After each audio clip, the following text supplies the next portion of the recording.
Ang kwentong ito ay Hansel and Gretel. Ay, hindi pala, Ada and Abby. Sa kabundukan ng Sierra Monte ay may mag-aama na si Ada, si Abby at si Tatay Ang. Ang trabaho nga ng kanilang ama ay construction worker. Kaya hindi sumasapat ang pagkain nila sa araw-araw sa kinikita ng kanilang ama.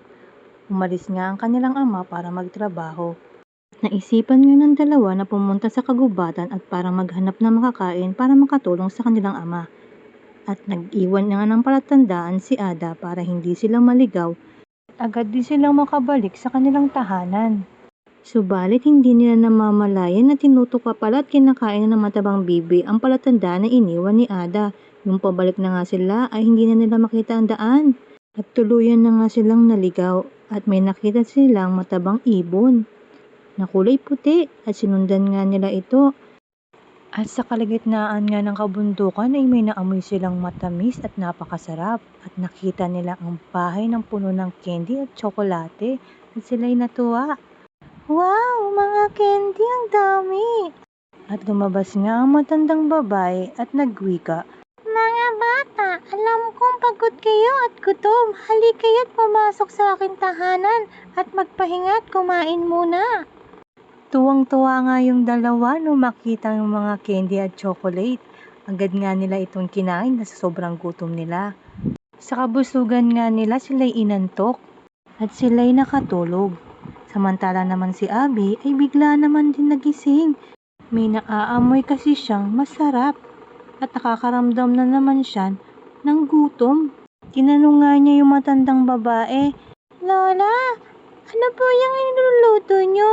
Mukha po kasing masarap eh. Nakagutom po yung amoy niya po, Lola. Habang si Ada naman ay mahimbing na natutulog, ay may bigla na lang may bumagsak na kulungan sa kanya. Nagluluto kasi ako ng tinapay para makakain ko kayo ay makakain kayo bago kayo umuwi. Gusto mo ba ako ining tulungan mag-bake? Hindi po ako marunong yan, Lola. Ang alam ko lang po ay kumain. Madali lang ito, Ining. Buksan mo lang yung oven. Pumasok ka dyan ay itong tinapay ipasok mo. Ate Abby, huwag kang magpapautos sa kanya. Tulungan mo ako dito, Ate Abby. Naririnig mo ba ako? Ano na, kayang-kaya mo yan.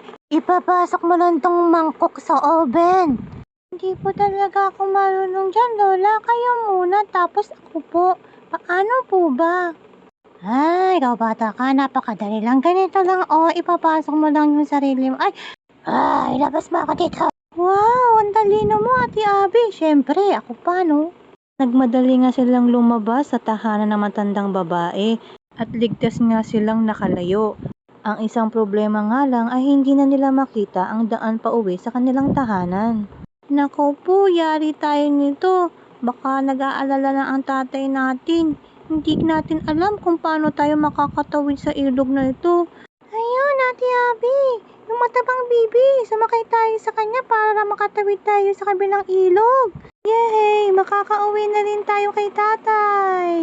At isinakay nga sila ng matabang bibi para itawid sa kabilang ilog. At pamilyar nga sa kanila ang lugar na yun. At tuwang-tuwa nga yung magkapatid dahil natanaw nga nila ang kanilang tahanan. Masaya nga ang kanilang tatay Ang at nakauwi sila ng ligtas. At simula noon ay hindi na nga silang pumunta sa kagubatan nang silang dalawa lang. And thanks for watching. God bless!